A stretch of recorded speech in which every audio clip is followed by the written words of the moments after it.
Hey guys, today we're going to be doing a valve service on a 1988 Yamaha Fz600, and I have my spare engine here because I'm pulling out some parts, so I figured I would show you what I do. And it might be useful for some of you to, for who are actually doing the valve service on your bike. And the Fz600 is a Shim over bucket valve adjustment system. So the shim sits on top of the bucket, unlike some of the newer bikes where the shim sits underneath the bucket. So the first thing you'll want to do is pop off the valve cover, and you want to do that evenly so that you don't warp it. So just undo the bolts kind of a little bit, each one at a time, which is what you're seeing me do here. And then after you've undone them all, you can go ahead and pop off the valve cover. Once you've got the valve cover off, just give it a quick look to make sure everything's clean inside. It should be relatively clean. And give the gasket a quick inspection to make sure there's no cracks or no tears in it. If there is, you'll want to replace it. Or if your bike's really old and this has never been done, you'll probably want to replace the gasket just in case. So the next part of this video will take care of the valve clearance measurement first. And if you have some clearances that are out of specification, you'll want to go through and change the shims. So the second part of the video will take care of that. And because this is a parts engine, I don't have some of the parts on it that you'll need to do this service. So I'm going to cut to a quick clip of my bike here in the garage so that I can show you the timing plate specifically. And what you'll want to do is take off the timing cover on the left side of the engine under the Yamaha logo, and it'll have a timing plate underneath with pickup coils. So this is what it looks like here. And what you want to do in order to do the valve clearance measurement is you want to have the piston at top dead center compression, so right at the top of its stroke. And the valves will be the cam lobes will be facing opposite each other, like in the picture here on the exhaust and the intake. And to do that, you'll want to take an Allen key and rotate the crankshaft counterclockwise until you've got the cam lobes aligned. And you'll also know that you've done it correctly because you'll have the timing mark, which is a T, on the timing plate. You'll have it line up with either the upper pickup coil or the lower pickup coil. And for cylinders 1 and 4, you want to line up the T mark with the upper pickup coil, and for cylinders 2 and 3, you want to line it up with the lower pickup coil. Also, it helps if you have a service manual, which will walk you through all the steps in a lot of detail on how to do that. So you can see we're back on my parts engine here, and I've got the cam lobes on cylinder 1 lined up opposite to each other. And you'll want to grab a feeler gauge here to do the valve clearance measurement. You'll want to start with a smaller size. So in this case I have 0.152 millimeters. And you want to insert that in between the cam lobe and the valve shim.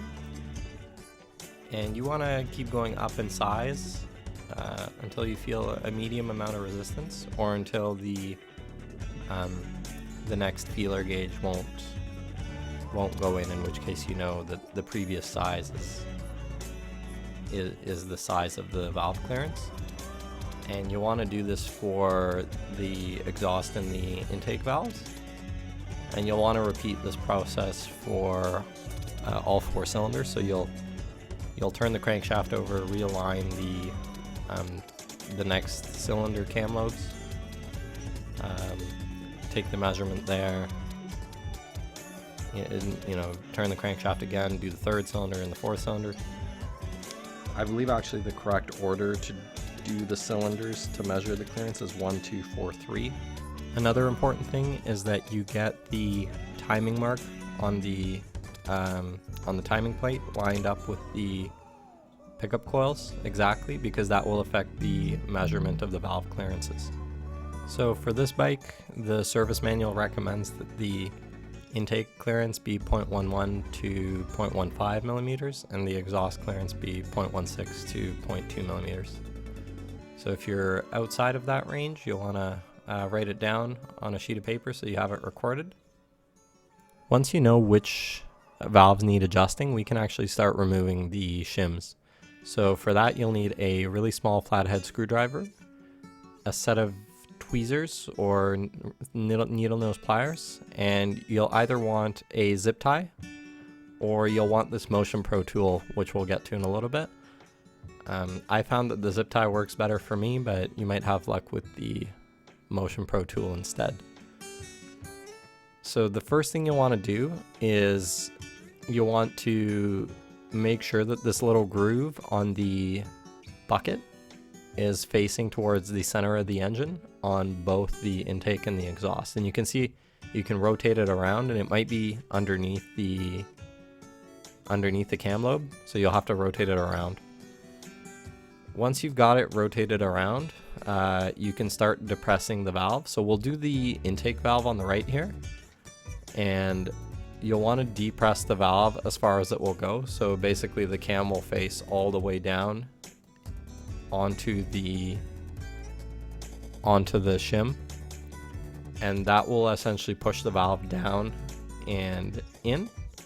And now if you have the Motion Pro tool, you can screw it in on the head, and you have to make sure you've got it lined up correctly. In my case, the tool seems to be a little misformed, so it doesn't quite fit correctly, and it doesn't actually hold the bucket in place so that I can remove the shim.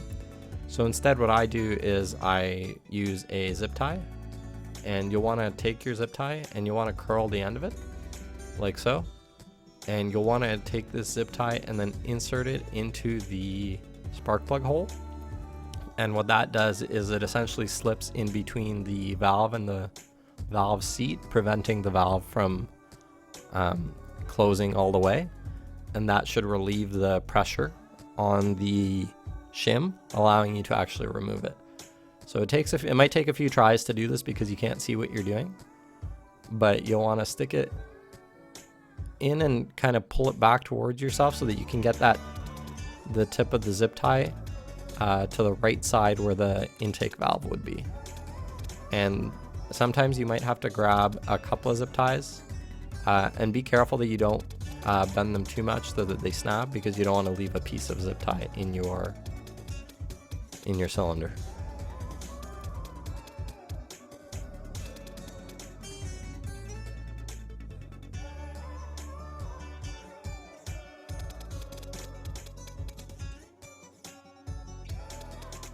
Once you've got the zip tie in there, go ahead and turn over the crankshaft. I'm using the drive shaft here because I don't have an Allen key. But on your bike, you'll want to use the crankshaft, and you'll feel the zip tie get stuck as you lift the cam lobe. And you won't be able to pull it out, which is a good sign because it means that you've correctly positioned the zip tie. Now what you'll want to do is you'll want to grab your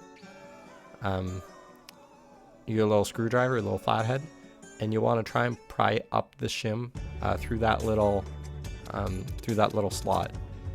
And if you feel like the shim is not going up like it is in this case, or it's not quite giving you enough room, it might be because you need to add an additional zip tie. In this case, I've actually gone ahead and grabbed a second zip tie to give me a little more room to work with here. And I'm going to go ahead and try and pry it out here for you.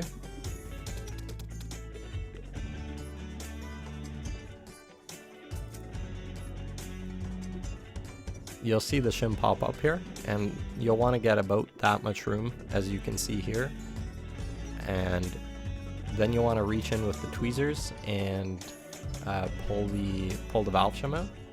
And you might need to help it along with the flathead screwdriver from the other side, kind of to get it out.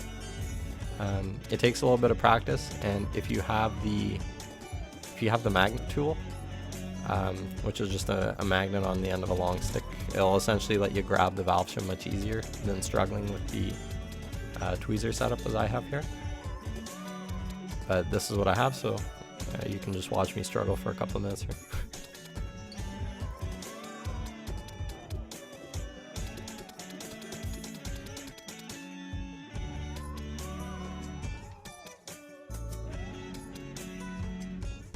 Once you've got a good grip on the shim or the pad, you'll want to pull it out and take a look at the underside. So this one here is a 265 shim, so it's 2.65 millimeters.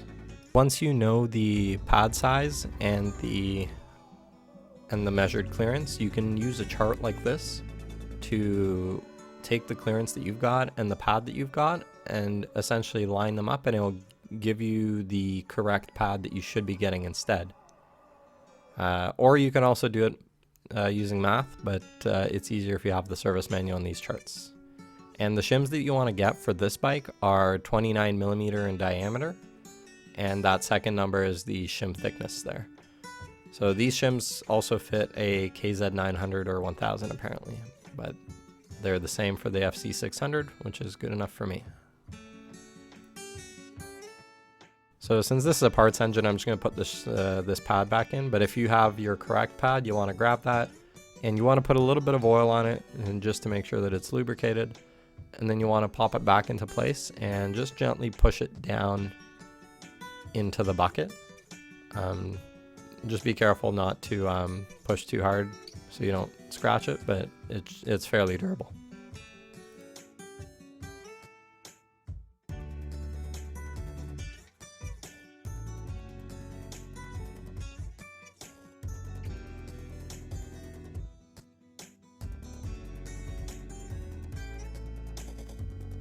And you want to make sure that you push the shim around from all the sides just so that it's even and it's not sitting crooked at an angle. And it doesn't have to be perfectly flush with the bucket, but at least fairly even on all sides. And once you've done that for your valve, you'll want to remove the zip ties, obviously. So you'll want to rotate the cam lobe back down onto the shim or onto the valve, and once you've got it facing all the way down, you'll be able to pull out the zip ties. You'll want to repeat this process for all of the valves that are out of clearance, and once you've done that for all of the valves, you can go ahead and close up the valve cover, and that's the end of the service. Hopefully your service goes as well, and if you have any questions, let me know, and all the best. Cheers.